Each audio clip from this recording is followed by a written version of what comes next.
one of the stories that I reflect on in my own journey is a beautiful woman who came in, I'm going to call her Flo, and she was very unwell. She had COPD and a few other medical issues, as you do when you're, I think she was 87. She came in through the ambulance into the emergency department, and she was very unwell, but it was a really insane moment in an emergency department. But someone recognized her and said, "You've been in before." And her husband, who was her person responsible, said, "Yes, this is like her 6th admission." So that triggered something for one of the staff who went off and got one of the doctors and said, "This is Flo's 6th presentation here. Something's not right." And so they actually stopped for a moment and talked to Flo about what's going on for Flo. And Flo said, "I think I'm dying, Doc."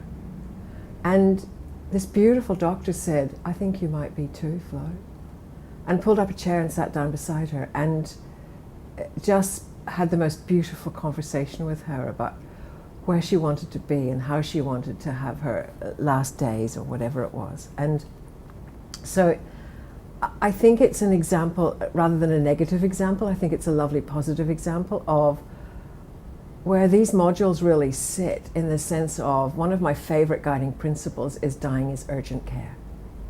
And often in an acute setting, we don't see dying patients in an urgent framework, but this doctor did. And so by sitting down and slowly talking to Flo about what was important to her, he made it urgent care. So Flo decided that she would be better in hospital, so they admitted her, and they filled out a resuscitation plan for her, but very much on a consultation basis, and they very much included her lovely husband, and they'd had these conversations multiple times before. But interestingly, in her 6 presentations to the ED department and admissions, no one had actually ever asked Flo how she would like her last few days to be. Would she want to be at home, or would she want to be in hospital?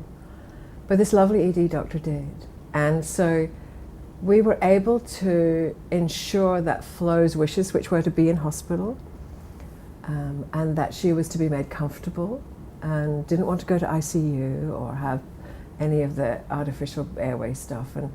And so because of those conversations that were had and recognizing her triggers, we actually managed to really provide a wonderful experience for both Flo but also for her husband. So I think we often think of awful stories when we think of our dying care, but really we can do it well. We can do it well, and it's about being brave and having those courageous conversations and acknowledging that, we're all going to die. So let's make it a natural process, and let's support everyone in that process of allowing a natural death.